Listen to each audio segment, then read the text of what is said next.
What's up, guys? ReviewTIJ, and welcome to the third episode of the team review series for the F1 2014 season. Today we're reviewing the Marussia team season, who finished 9th in the Constructors' Championship this year.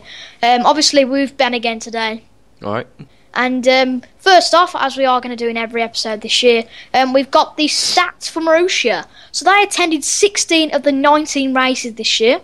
The best finish was Jules Bianchi, as everybody should know, with the 9th position that he managed to grab in Monaco. Qualifying-wise, Jules Bianchi also got the best qualifying position with a 12th in Germany. There was a total of 6 retirements. That's if you were going to count Bianchi's horrendous crash in Japan. But first of all, we're going to start off with me asking Toby, what, Toby, did you think was the best individual race for both the drivers and the best team race? Well, obviously one stands out there, doesn't it? Jules Bianchi in Monaco. What a fantastic drive. Coming from penalties and all sorts. Okay, there were a lot of retirements and that sort of thing. But to get points in a Marussia, which was the 10th best car on the grid this year, I applaud Jules Bianchi so much. For that result. Fantastic. Okay, in the next race they both got a double retirement, so not that great. But for Chilton, he pretty much had an average season. His best race is probably Bahrain, getting a 13th place.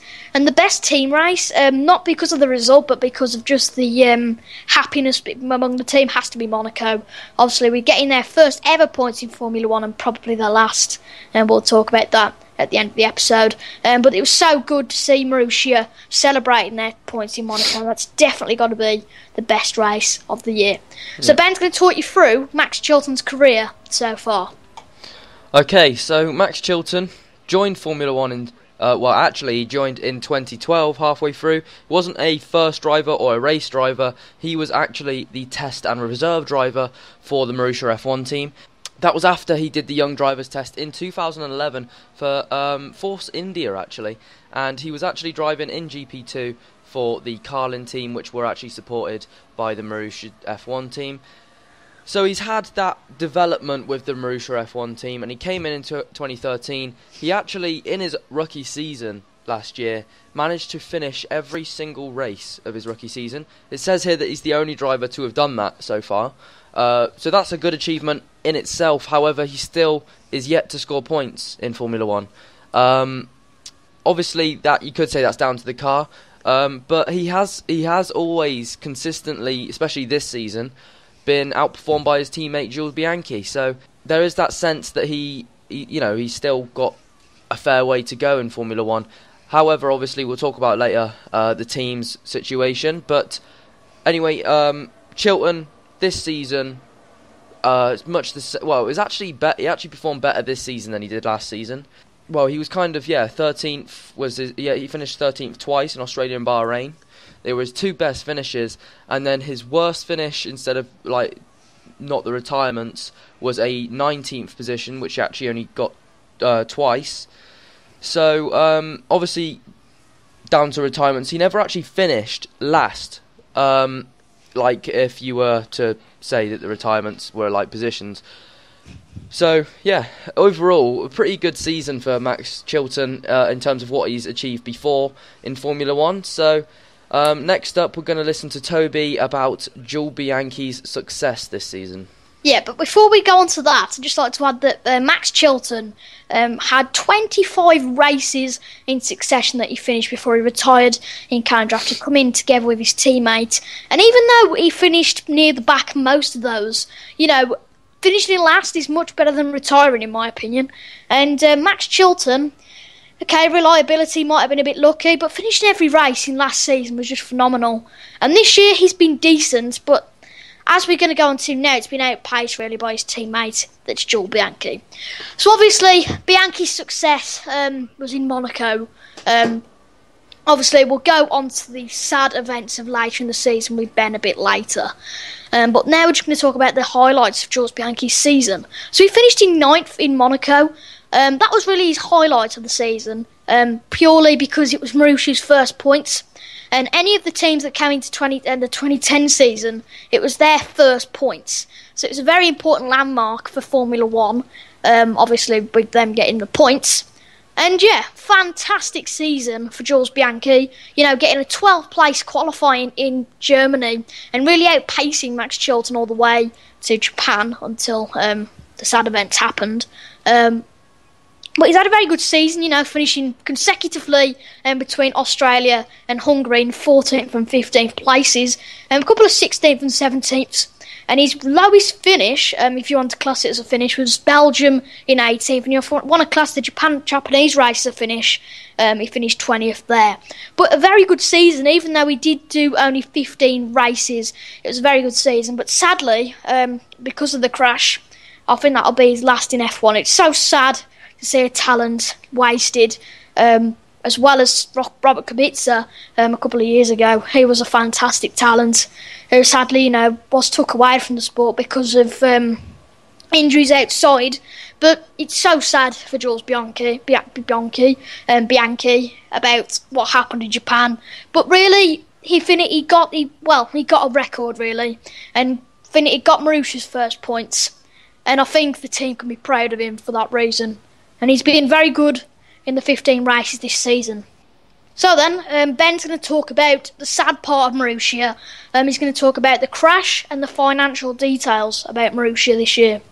So first up, guys, let's talk about the crash. So I think everybody knows really what went down.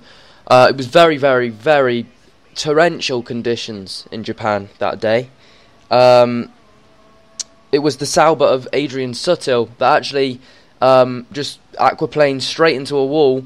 And as usual in any other Grand Prix, the service vehicles came out to retrieve the car, make sure the driver was okay, and all the sort of stuff that the marshals have been trained to do. However, because of the nature of the Dunlop curve, which is it was just off there, where on the exit to that corner where Sutil had gone into the wall, I think because of the nature of that corner, most of the drivers were saying that is a prime location, especially in those conditions, for a driver, even when he's going very, very slowly, to just veer off the track. Unfortunately, that is what happened to Jules Bianchi, and he just went straight. He couldn't stop. He was just aquaplaning all the way over the gravel, and he just went through the back, basically, of a bulldozer. Well, it was basically a bulldozer as a service vehicle, they're calling it, but it was. If anybody's seen the video, it was basically a bulldozer that you went through the back of. I wouldn't advise watching the video because it's not actually a very nice thing to see. No, it's not very pleasant, no. But not nice at all. Obviously, he was in an induced coma for a while. I believe now he's breathing on his own. He's still not awake, I don't think, is he? No, I think he's still in and out of consciousness, but they obviously moved him back to his home now in France, so his family are a lot closer to him. Yeah. So in terms of the crash, not much more to say on that, apart from it's noticeably affected Formula One. And hopefully they'll be tightening up safety precautions a bit more. Obviously they started testing out that virtual safety car for the last few races of the season. And hopefully those sort of things can get implemented that don't affect the racing, but still make the safety just as good. Because the FIA, in all fairness to them, have done a great job so far on safety. It's just one of those things that you just can't stop happening in motorsport. It's one of those things. It's always a risk to the drivers, and they know they're at a risk for that happening to them, but they go out there anyway. Yeah, I'd just like to add before you do go on to the next section that a lot of people have criticised the FIA for not getting that safety car out as quick. But I think that it wasn't anybody's fault. It wasn't Charlie Whiting's fault. It wasn't anybody's fault. It was just so unfortunate that it happened on the day. And obviously we are with Jules, Forza Jules obviously, and really hope he makes, a full recovery. But it's going to take a long time, I think, for changes to begin. But anyway, onto a bit of a more positive note, but not that positive. Ben's going to talk about the financial situation in Marussia. Yep, so obviously, as we all know, Marussia, along with Caterham, didn't turn up to the last 3 races of this season. Now, obviously, as fans, we don't want to see that happen. However, we always knew that there was a big divide in financial situations. Otherwise, they would be up there with the big teams. There's always got to be that split. But I think we spoke about it in the Caterham video as well, how Bernie and the FIA were splitting the money to the teams. Didn't seem like a good way to do it, but from a business point of view, you can see where they're coming from. So I really don't know with Marussia. Obviously, Marussia as the company that made road cars and whatnot, they've actually closed down. So they did Manor F1 team, as they're known, without the Marussia logo. They have actually got an entry into the next season. However, it's going to be speculated. We're going to talk about 2015 later on in the video, but it's still up for speculation whether they're going to be there next season. Financially, they've basically got, well, nothing compared to the likes of Mercedes, Red Bull, McLaren and whatnot. So it's going to be tough for them to come in next season. It's been tough for them all season. I think I saw an interview with Max Chilton on the F1 show, and he was basically saying he was surprised. Since Australia, they knew they were in trouble. He was surprised they got so far through the season. They didn't have a single update to the car, Max said, through the whole season, and it was that's why they were so over the moon when they got those points, those precious points in Monaco. If they would have stayed as a team, I think when they're in administration, Max said that they can still claim that prize money that they'll be getting from the Constructors' Championship. It's only when they go into liquidation that they wouldn't be eligible for that, but they haven't gone into liquidation yet. So it's sounding kind of promising. Like I said, it's still up for speculation. But Toby, is there anything you want to add to the financial situation? Well, obviously it's not looking good, is it? You know, they've closed down the factories. They've made pretty much all the staff redundant. I mean, the positive thing was that they were actually at Abu Dhabi, and they were just about to board the plane to go to Abu Dhabi, and they missed the deadline by 45 minutes. No, not 45 minutes, 15 minutes. Yeah, the money didn't come through, did it, that they needed? Yeah, so 900 seconds they were away from being in the F1 race at Abu Dhabi, and they weren't. So we both really hope that they are here next year, because they're a fantastic team for F1, as every team is, but obviously the back of the grid is really the backbone of Formula 1. And it's just such a shame. Obviously, you know, a lot of the big drivers, Fernando Alonso, Mark Webber, obviously retired, Jenson Button. I can go on all day naming these drivers. They have come from small teams and they've won championships. Ricciardo came from HRT, that was Precisely. He came from HRT. So, you know, small teams really help Formula 1. And it was so sad to see Marussia go, because they've been a fantastic team for the sport. But if they do, I think it's fair to say that getting points this year has really given them a good send-off. Yep. But anyway, we're going to go into the 5 thoughts about Marussia for today's episode. So Ben, if you'd like to start with the thoughts. Yep, so first of all we have Matt Tucson, or Hamilton fan 1705, who said one of the teams of the year until they had to fold. Which you can only agree with, really. They really did. Well, I think they outperformed what everybody expected this season, and it's just unfortunate they had to fold. So, Stopmat 1998 has a good season. 2 valuable points courtesy of a great driver, Jules Bianchi. Hashtag Forza Jules. Absolutely agree there, Matt. Then we had Luke Julian making another appearance. Said, good season. Poor car again, though. Great points for Bianchi. Hashtag Forza Jules. Shame about the end of the season. Next one is from James Designs, or you might know him as James Lang, the Felipe Massa fan. Tragic, sad, moving. A roller coaster of emotion from the high of Monaco to the devastating low of Japan, then administration. I think he's basically just summed up Marussia's season for everybody. It's been so good, but it's been so bad. DMAD96 Red Bull, or Dan, whatever you want to call him, said, great season, 2 points, and Jules Bianchi in Monaco, one of the drives of the year. So that's the end of the 5 thoughts about Marussia for this episode then, folks.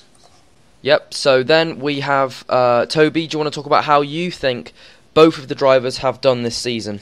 Obviously, we've pretty much gone over that already.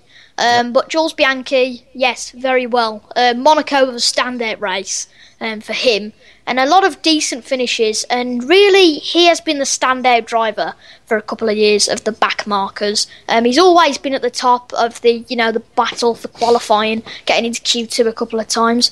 I was a bit gutted when he got into Q2. I think that was in Germany, because I said that the 2 Grand Prix I've been to in my life, Belgium 2013 and Silverstone 2014, they were the only 2 that Bianchi got into Q2, so I thought it was my lucky luck and charm that put Bianchi into Q2. But when he did it in Germany, I was happy, but obviously I was a bit miffed as well. But anyway, Bianchi got into Q2 a few times. Obviously, he overshadows Max Chilton. With another teammate, perhaps Max Chilton would have been said to do better.